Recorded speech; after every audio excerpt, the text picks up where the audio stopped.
You ever have one of those days where your brain just feels like it's stuck in second gear? Well, in this explainer, we're going to dig into what's really happening during those moments of mental fog. We'll look at the small, kind of weird habits that might actually be signaling a dip in your cognitive agility, and more importantly, what you can do about it. You know exactly what I'm talking about, right? It's like you're trying to walk through mental molasses. Your focus is just gone, and that sharpness you usually have just isn't there. And look, this isn't about being smart or not. It's about that feeling that you're just not running on all cylinders. Turns out this is super common, and it's basically your brain trying to send you a few signals. And this is the core idea we're diving into.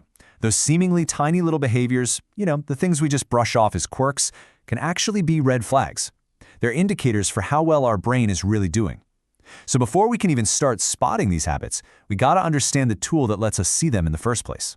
Which brings us to our first section, thinking about your thinking. Yeah, it sounds a little meta, right?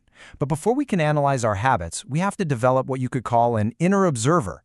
It's all about turning our attention inward and just watching how our own mind works.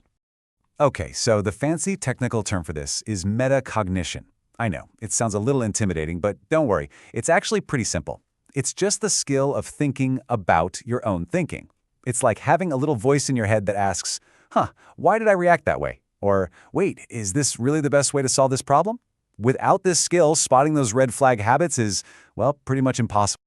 All right, for our second section, let's ask this question. Are you cognitively flexible?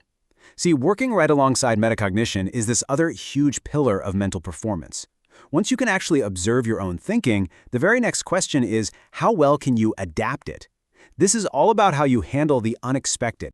Cognitive flexibility is basically your brain's ability to pivot. To just seamlessly switch from one idea to another, or to change up your game plan when the first one isn't working out. In the world we live in today, which is constantly changing, you can see why this skill is absolutely vital for, well, pretty much everything. And here's where we take that big idea and connect it to something real. A huge red flag for low cognitive flexibility is actively avoiding new challenges. So think about it. If you find yourself constantly sticking to what's comfortable, like always ordering the exact same thing at a restaurant or taking the same route home just to avoid making a new decision, that might be a sign that this mental muscle needs a bit of a workout. So let's break it down. On one side, you've got low flexibility. That's things like rigidly sticking to your routines, getting kind of defensive when you get feedback, or seeing everything as just black and white. But on the other side, you've got high flexibility. You're open to new ways of doing things, you see feedback as a gift, even when it's tough to hear, and you adapt pretty well to change.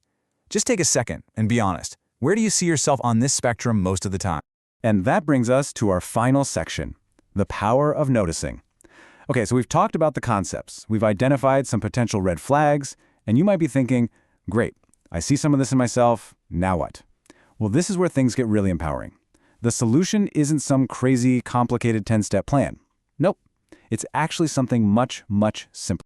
That's right. There is just one crucial first step. And listen, it's not about forcing yourself to change everything overnight or beating yourself up for having these habits. It's all about one single, really powerful action. And here it is. The whole thing starts with just noticing. That's it. When you catch yourself resisting feedback or avoiding something new, don't judge yourself. Just notice it. Go, there I go again. And step 2, you just keep doing that. Stay aware. The goal isn't to fix it immediately. The goal is just sustained awareness. And please, if you take one thing away from this, let it be this right here. The real win isn't magically getting rid of the habit tomorrow. The true victory, the foundation for everything else, is just becoming aware that the pattern exists. That awareness, all by itself, is what gives you the power to eventually choose to do something different. So, we'll leave you with this question to think about. The next time you feel that mental fog roll in, or you catch yourself resisting something new, try not to see it as a failure. Instead, see it as data. See it as a clue. And just ask yourself, what is my brain trying to tell me right now? Because these signals, they aren't a judgment, they're a message. And learning how to listen, well, that's the first step to unlocking your full cognitive power.